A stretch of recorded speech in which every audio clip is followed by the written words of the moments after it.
Extortion calls ते again it was a zero tolerance area. दस्या गया कि इस साल असी 117 FIR दर्ज की एक्सटॉर्शन कॉल्स ते 150 के करीब मुलजिम जिहड़े हैगे वो अरेस्ट किए हैं। पर CM साहब वालों सख्त हिदायतां सी कि हजे भी एक्सटॉर्शन कॉल्स काफ़ी आ रही है तो पुलिस नूं गियरअप करन दी लोड़ है तो एक्सटॉर्शन कॉल्स ते इमीजिएट फौरी तौर पर एग्जैम्पलरी एक्शन ते पनिशमेंट देना चाहिए। तीजा पॉइंट जिहड़ा CM साहब ने लिया वो सीगा पब्लिक डीलिंग फ्रेंडली पुलिसिंग कि जिहड़े पुलिस ऑफिसर्स हैगे SSPs नूं हिदायत की गई कि वो हर दिन एक थाने दे एरिए दे विच लोकां दे विच जान, पब्लिक मीटिंग्स होल्ड करन, लोकां नाल इंटरैक्ट करन ताकि जिहड़ी लोकां दी दुख तकलीफां है वो सीनियर ऑफिसर्स नूं पता लग सके ते उस ते इमीजिएट जिहड़ा एक्शन किया जाए। पुलिस स्टेशनस दे विच लोकां नूं वैलकम किया जाए, उत्थे जिहड़े एरिए दे रिस्पैक्टेबल्स हैगे प्रोमिनेंट लोकां नाल मीटिंग्स करके जिहड़ा पुलिस ते आम पब्लिक दे विच जिहड़ा गैप हैगा उस नूं दूर किया जाए। यह CM साहब दी हिदायतां सीगियां कि SSPs are required to be proactive.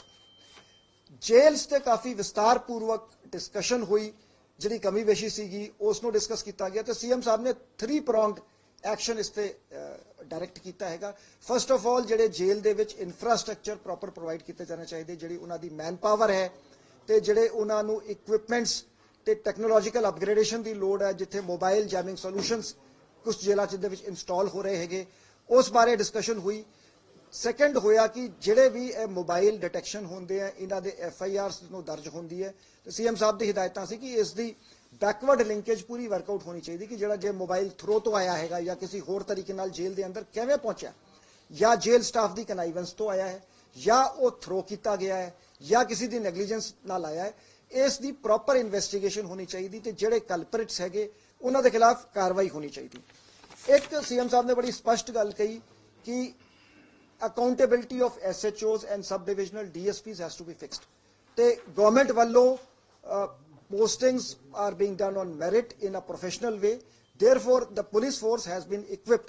दस्या गया कि इस बार असी जिवें नवीं गड्डियां दी जा रही हैं SHOs नूं under border area plan 20 crore release हुए हैं गवर्नमेंट ने for vehicles to border police station, border ते CCTV लग रहे हैं, upgradation of cyber crime wing, upgradation of intelligence wing लई 110 करोड़ सरकार ने मुहैया कराए हैं। सरकार वालों लॉ एंड ऑर्डर इंफ्रास्ट्रक्चर नूं स्ट्रेंथन करन लई भी फंड्स दिते गए हैं।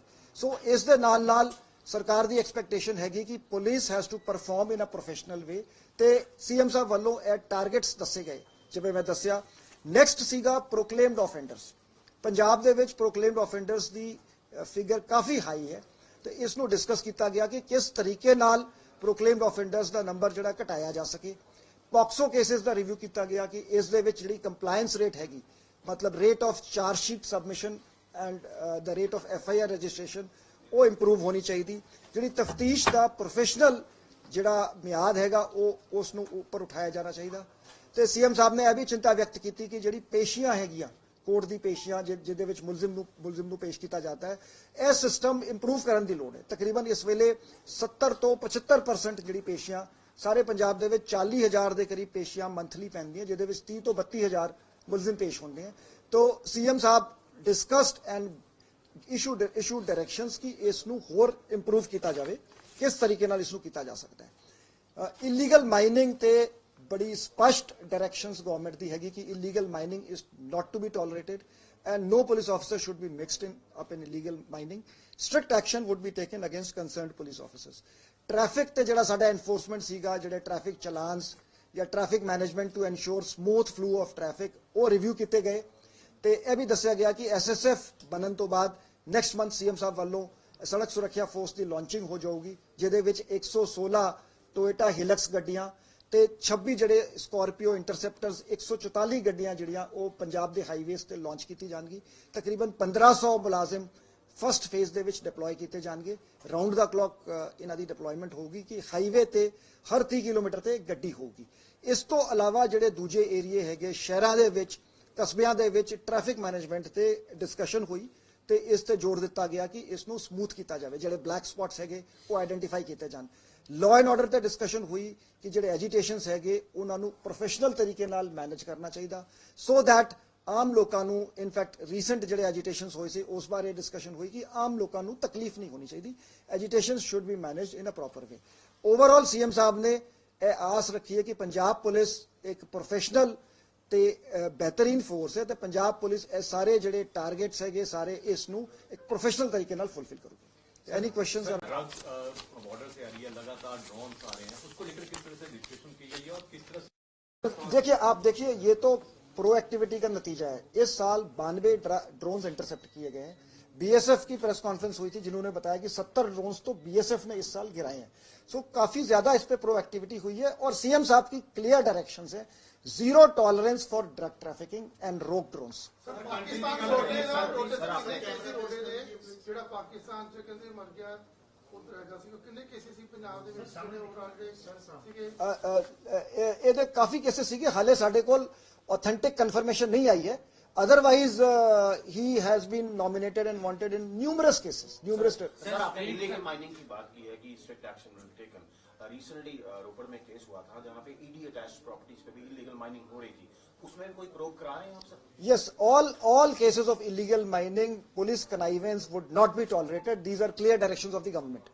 सर, स्ट्रीट क्राइम्स के सर हाल के दिनों में देखा गया कि स्ट्रीट क्राइम्स जो हैं वो काफी बड़े हैं पंजाब में, उसको लेकर क्या कुछ अलग से इस पे डिस्कशन हुआ है? स्पेशली सीएम साहब ने यही बात फ्लैग करी कि जिसे एक हम थ्योरी ऑफ ब्रोकन विंडोज कहते हैं कि जो पेटी क्राइम है या स्नैचिंग है इससे ही हीनियस क्राइम बढ़ते हैं।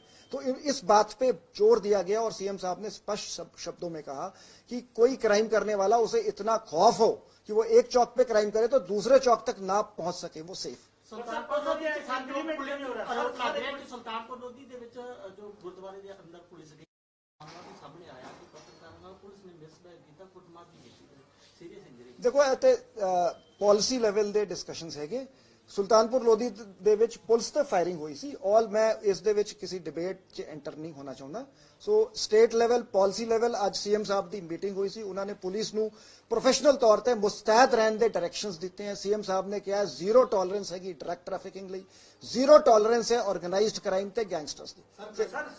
ਕੰਟਰੀ ਮੇਡ ਮੀਟਿੰਗਾਂ ਸੀਐਮ ਸਾਹਿਬ ਦੀਆਂ ਹੋਈਆਂ, ਉਹਨਾਂ ਨੇ ਹਰ ਵਾਰੀ ਇਹ ਕਿਹਾ ਕਿ ਜ਼ੀਰੋ ਟੋਲਰੈਂਸ ਹੈ, ਪਰ ਜ਼ੀਰੋ ਟੋਲਰੈਂਸ ਲਾਗੂ ਕਿਉਂ ਨਹੀਂ ਹੁੰਦੀ? ਪਿਛਲੇ 4 ਸਾਲ ਤੋਂ ਅਸੀਂ ਇਹੀ ਚੀਜ਼ ਸੁਣ ਰਹੇ ਹਾਂ ਜੀ। ਨਹੀਂ ਜੀ, ਬਹੁਤ ਜ਼ਿਆਦਾ ਫਰਕ ਪਿਆ। ਤੁਸੀਂ ਵੇਖੋ ਸਾਡੀ ਇਲੀਗਲ ਆਰਮਸ ਦੀ ਰਿਕਵਰੀ, ਡਰੋਨਸ, ਇਸ ਸਾਲ ਅਸੀਂ 1124 ਕਿਲੋ ਹੈਰੋਇਨ ਰਿਕਵਰ ਕੀਤੀ ਹੈ, ਜਿਹੜੀ ਹਿਸਟਰੀ ਦੇ ਵਿੱਚ ਪੰਜਾਬ ਦੇ ਵਿੱਚ ਕਦੀ ਇੰਨੀ ਹੈਰੋਇਨ ਰਿਕਵਰ ਨਹੀਂ ਹੋਈ। ਇਸ ਤੋਂ ਅੱਗੇ ਜਾਂਦੇ ਹੋਏ ਜਿਹੜੀ ਸੀਐਮ ਸਾਹਿਬ ਦੀ ਹਦਾਇਤ ਸੀਗੀ ਕਿ ਇਸ ਦਾ ਇੰਪੈਕਟ ਆਮ ਲੋਕਾਂ ਨੂੰ ਮਹਿਸੂਸ ਹੋਣਾ ਚਾਹੀਦਾ, ਜਿਹੜੇ ਮੁਹੱਲਿਆਂ ਦੇ ਵਿੱਚ, ਗਲੀਆਂ ਦੇ ਵਿੱਚ, ਪਿੰਡਾਂ ਦੇ ਵਿੱਚ ਜਿਹੜੀ ਡਰੱਗਸ ਵਿਕ ਰਹੀਆਂ ਉਸ ਤੇ ਨੱਥ ਪਾਓ। ਇਸ ਬਾਰੇ ਡਾਇਰੈਕਸ਼ਨਸ ਦਿੱਤੀ ਗਈ। ਜੇਲ੍ਹਾਂ ਦੇ ਨੈਟਵਰਕ ਨੂੰ ਕਿਵੇਂ ਕਰਨਗੇ? ਕਿਉਂਕਿ ਨੈਟਵਰਕ ਲਗਾਤਾਰ ਕੋਈ ਨਾ ਕੋਈ ਮੋਬਾਈਲ ਮਿਲਦੇ ਨੇ, ਉਹ ਕਿਸ ਤਰ੍ਹਾਂ ਤੁਕੇ ਜਾਣ? ਜੇਲ੍ਹ ਲਾਪਰਵਾਹੀ ਹੈ ਡਿਪਾਰਟਮੈਂਟ ਦੀ, ਜੇਲ੍ਹ ਦੀ? ਦੇਖੋ ਜੀ, ਇਹ ਮਿਕਸਡ ਮਤਲਬ ਹੈ, ਸਾਰਿਆਂ ਦੀ ਸਾਂਝੀ ਜ਼ਿੰਮੇਵਾਰੀ ਹੈ। ਡਿਸਕਸ ਹੋਇਆ, ਏਡੀਜੀਪੀ ਜੇਲ੍ਸ ਵੀ ਮੀਟਿੰਗ ਦੇ ਵਿੱਚ ਸੀਗੇ ਤੇ ਉਹਨਾਂ ਨੇ ਦੱਸਿਆ ਕੁਝ ਪੈਰਾਮਿਲਟਰੀ ਫੋਰਸ ਵੀ ਡਿਪਲੋਏ ਕੀਤੀ ਗਈ ਹੈ।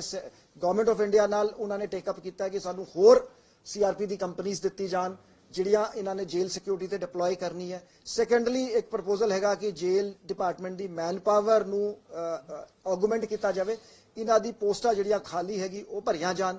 ਥਰਡ ਐਸਪੈਕਟ ਸੀਗਾ, ਉਹਨਾਂ ਨੇ ਮੀਟਿੰਗ ਦੇ ਵਿੱਚ ਦੱਸਿਆ ਕਿ 12 ਕਰੋੜ ਦੇ ਜਿਵੇਂ 에ਅਰਪੋਰਟਸ ਤੇ ਜਿਵੇਂ ਬੋਡੀ ਸਕੈਨਰ ਲੱਗੇ ਹੁੰਦੇ ਕਿ ਤੁਸੀਂ ਐਂਟਰ ਕਰੋ ਤੇ ਸਾਰਾ ਕੁਝ ਸਕੈਨਡ ਹੋ ਜਾਂਦਾ ਹੈ, ਤੇ at a cost of 2 crore government ਨੇ 12 ਕਰੋੜ ਜੇਲ੍ਹ ਡਿਪਾਰਟਮੈਂਟ ਲਈ ਸੈਂਕਸ਼ਨ ਕੀਤੇ ਹੈ ਤੇ 6 ਜੇਲ੍ਹਾਂ ਦੇ ਵਿੱਚ ਬੋਡੀ ਸਕੈਨਰ ਲੱਗ ਰਹੇ ਹੈਗੇ। ਕਈ ਜੇਲ੍ਹਾਂ ਦੇ ਵਿੱਚ mobile jamming solutions will be implemented, ਜਿਵੇਂ ਬਠਿੰਡੇ ਜੇਲ੍ਹ ਦੀ ਪੈਟਰਨ ਤੇ। ਸਰ, ਐਸਐਚਓ ਦੀ ਡਿਊਟੀ ਲੱਗੀ ਹੈ ਕਿ ਅਗਰ ਕਿਤੇ ਨਸ਼ਾ ਜ਼ਿਆਦਾ ਹੁੰਦਾ ਜਾਂ ਕੁਝ ਹੋਰ ਜ਼ਿੰਮੇਵਾਰ ਹੋਏਗਾ ਜਾਂ? ਬਿਲਕੁਲ, ਬਹੁਤ ਸਪਸ਼ਟ ਸ਼ਬਦਾਂ ਦੇ ਵਿੱਚ ਹਲਕਾ ਡੀਐਸਪੀ ਤੇ ਐਸਐਚਓ ਸੀਐਮ ਸਾਹਿਬ ਦੀ ਡਾਇਰੈਕਸ਼ਨ ਹੈਗੀ ਕਿ ਇਹਨਾਂ ਦੀ ਜ਼ਿੰਮੇਵਾਰੀ ਫਿਕਸ ਹੋਣੀ ਚਾਹੀਦੀ। ਜਦੋਂ ਪੋਸਟਿੰਗਸ ਮੈਰਿਟ ਤੇ ਹੁੰਦੀ ਹੈ, ਕੋਈ ਕਿਸੇ ਤੇ ਪ੍ਰੈਸ਼ਰ ਨਹੀਂ ਹੈ। ਗਵਰਨਮੈਂਟ ਵੱਲੋਂ ਉਹਨਾਂ ਨੇ ਬੜਾ ਖੁੱਲ੍ਹ ਕੇ ਕਿਹਾ ਕਿ ਗਵਰਨਮੈਂਟ ਵੱਲੋਂ ਅਸੀਂ ਨਹੀਂ ਕਹਿੰਦੇ ਕਿ ਤੁਸੀਂ ਕਿਸ ਬੰਦੇ ਨੂੰ ਫੜਨਾ, ਕਿਸ ਬੰਦੇ ਨੂੰ ਨਹੀਂ ਫੜਨਾ, ਡਰੱਗਸ ਦਾ ਮਸਲਾ ਹੋਵੇ, ਆਰਗੇਨਾਈਜ਼ਡ ਕ੍ਰਾਈਮ ਦਾ ਮਸਲਾ ਹੋਵੇ। ਸੋ ਇਸ ਦੇ ਨਾਲ ਜੇ ਪੁਲਿਸ ਨੂੰ ਫ੍ਰੀ ਹੈਂਡ ਦਿੱਤਾ ਗਿਆ ਹੈ, so then police has to deliver in a professional way. Therefore ਜਿਹੜੇ ਕਟਿੰਗ ਐਜ ਦੇ ਅਫਸਰ ਸਾਡੇ ਹੈਗੇ, ਐਸਐਚਓ ਹੈਗੇ, ਡੀਐਸਪੀਜ਼ ਹੈਗੇ, ਇਹਨਾਂ ਦੀ ਅਕਾਊਂਟੇਬਿਲਿਟੀ ਫਿਕਸ ਕੀਤੀ ਜਾਊ। ਸਰ, ਕੱਲ ਅਕਾਲੀ ਦਲ ਦਾ ਵਫਦ ਕਹਿ ਰਿਹਾ ਸੀ ਕਿ ਮਨਜ਼ੂਰੀ ਪਹਿਲਾਂ ਮਿਲੀ ਜੇਲ੍ਹ 'ਚ ਜਾਣ ਦੀ, ਬਾਅਦ 'ਚੋਂ ਮੌਕੇ ਤੇ ਮਨਾ ਕਰ ਦਿੱਤਾ। ਇਹ ਤੇ ਡਿਪਾਰਟਮੈਂਟ ਹੀ ਵੱਖਰਾ ਹੈ ਜੀ, ਜੇਲ੍ਹ ਡਿਪਾਰਟਮੈਂਟ। ਸਰ, ਵੈਪਨ ਜਿਹੜੇ ਹੈਗੇ ਆ ਇੰਡੀਆ ਦੇ ਵਿੱਚ ਮੇਡ ਇਨ ਇੰਡੀਆ ਜਿਹੜੇ ਤੁਸੀਂ ਰਿਕਵਰ ਕਰਦੇ ਹੋ, ਪੰਜਾਬ ਪੁਲਿਸ ਡੇਲੀ ਕੋਈ ਦਰਜ ਕਰ ਲਿਆ, ਐਸਐਸਪੀ ਦੀ ਪ੍ਰੈਸ ਕਾਨਫਰੰਸ ਹੁੰਦੀ ਆ, ਪਰ ਉਹਦੇ ਵਿੱਚ ਕੋਈ ਫੈਕਟਰੀ ਜਿਹੜੀ ਹੈਗੀ ਆ ਮੇਡ ਬਣਾਉਣ ਵਾਲੀ ਆ? ਇਨਫੈਕਟ ਮੋਸਟਲੀ ਟੋਕੇ ਸਾਹਿਬ ਬੈਠੇ ਆ, ਅਸੀਂ ਮੇਰੇ ਖਿਆਲ ਤੋਂ ਇਸ ਸਾਲ 400 ਤੋਂ ਵੱਧ ਇਲੀਗਲ ਵੈਪਨ ਜਿਹੜੇ ਮੋਸਟਲੀ ਐਮਪੀ ਦੇ ਮੇਡ ਹੈਗੇ ਜੀ, ਉੱਥੇ ਆਰਗੇਨਾਈਜ਼ਡ ਤਰੀਕੇ ਨਾਲ ਇਨਫੈਕਟ ਇੱਕ ਕਨਸਾਈਨਮੈਂਟ ਮੈਨੂੰ ਯਾਦ ਹੈ 80 ਵੈਪਨ ਰਿਕਵਰ ਹੋਏ ਸੀਗੇ ਜੀ। ਸੋ ਇਹ ਕਾਫੀ ਵੱਡੀ ਸਮੱਸਿਆ ਹੈ। ਇੱਕ ਜਿਹੜੀ ਡਰੋਨ ਦੇ ਥਰੂ ਵੈਪਨ ਆਉਂਦੇ ਆ ਪਾਕਿਸਤਾਨ ਤੋਂ, ਸੈਕੰਡਲੀ ਜਿਹੜੀ ਕਹ ਲਓ ਹਿੰਟਰਲੈਂਡ ਤੋਂ ਜਿਹੜੀ ਸਮਗਲਿੰਗ, ਜਿਹੜੀ ਇੰਟਰ ਸਟੇਟ ਆਰਮਸ ਸਮਗਲਿੰਗ, ਇਹ ਵੀ ਬਹੁਤ ਜ਼ਿਆਦਾ ਹੋ ਰਹੀ ਹੈ। ਸਰ ਗੈਂਗਸਟਰਾਂ ਦੀ ਕੋਈ ਕੈਟਾਗਰੀ ਵੀ ਤੈਅ ਕੀਤੀ ਪਹਿਲਾਂ ਸੀਗੀ A B C ਕਿ ਇਹ ਵਾਲੇ ਜਿਹੜੇ ਜ਼ਿਆਦਾ ਖਤਰਨਾਕ ਆ ਉਹਨਾਂ ਦਾ ਐਨਕਾਊਂਟਰ ਜਾਂ ਉਸ ਤਰੀਕੇ ਦੀ ਤਿਆਰੀ? ਨਹੀਂ ਦੇਖੋ ਜੀ, ਐਨਕਾਊਂਟਰ ਤੇ ਡਿਪੈਂਡ ਕਰਦਾ ਹੈ ਕਿ ਜੇ ਸਾਡੇ ਤੇ ਫਾਇਰ ਹੁੰਦਾ ਹੈ ਸੈਲਫ ਡਿਫੈਂਸ 'ਚ ਅਸੀਂ ਫਾਇਰ ਕਰਦੇ ਹਾਂ।